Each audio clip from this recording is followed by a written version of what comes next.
comment couper toutes les captures qu'on a faites durant notre tournage puis rendre ça le plus simple possible. On va sauter dans DaVinci. Je vais montrer depuis, je pense, c'est DaVinci 20. Maintenant, on a une façon de trier à travers tout ce qu'on a tourné, tous les clips, que ça soit plus facile à mettre sur notre timeline.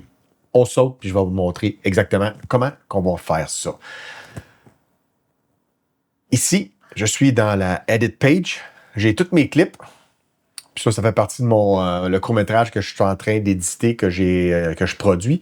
Ici, en haut, on voit ici différentes façons de voir les clips ici. Là, je suis en ce moment dans le mode de, lorsqu'on saisit un clip, je double-clique sur un clip, puis ça load ici dans l'écran de prévisualisation.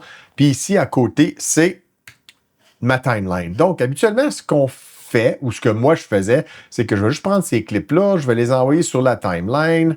Bingo!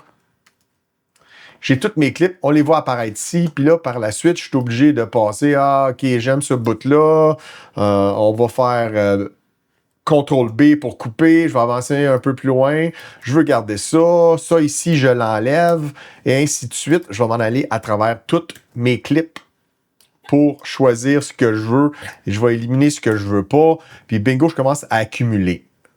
Au lieu de faire tout ça, je vais tout effacer, ceci, comme ça. Maintenant, on a le bouton ici, qui est Source Tape. Source Tape, ça veut dire que ça va prendre tout ce qu'on a dans notre bin. Moi, c'est mon bin footage. Et tout est aligné un après l'autre. Donc, si je prends mon playhead ici, tous mes clips sont ici de mon tournage de A à Z jusqu'à la fin. Donc, maintenant, j'utilise ma touche J, K et L sur mon clavier. K, c'est pour arrêter. J, c'est pour reculer. L, c'est pour avancer. Et je m'avance. Et quand je vois, je peux faire double fois L, j'avance plus vite. Je vois quelque chose que j'aime. Je fais mon I sur mon clavier. J'avance. Je fais O. Donc, j'ai une section que je veux. Cette section, soit que je la prenne et je la glisse sur mon timeline, ou ce que j'aime bien faire, c'est de rajouter après, qui est fonction F9, qui va insérer sur le timeline. Après ça, je continue, je retourne dans mon source, j'avance à un autre clip ici, mettons, je vais avancer sur ce clip-ci, puis j'aime cette section ici, jusqu'à l'autre section un peu plus loin, out, encore F9, et j'accumule mes clips au fur et à mesure que j'avance sur mon timeline. Donc, j'ai plus besoin de tout mettre sur mon timeline, tout couper, tout replacer.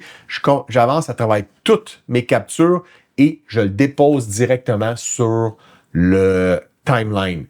Puis en plus, ici, dans le bas de l'écran, on peut voir aussi qui est la track audio. Donc, si on veut des références audio, les cues audio qu'on a durant notre enregistrement, on les voit en dessous, juste ici, pour toute notre visualisation. Ça, c'est un truc qui est bien cool quand on n'est pas obligé de tout mettre dans notre timeline puis éditer à partir de là. C'est une façon que j'utilise maintenant depuis que Resolve 20 est sorti. Ça simplifie et ça accélère mon processus.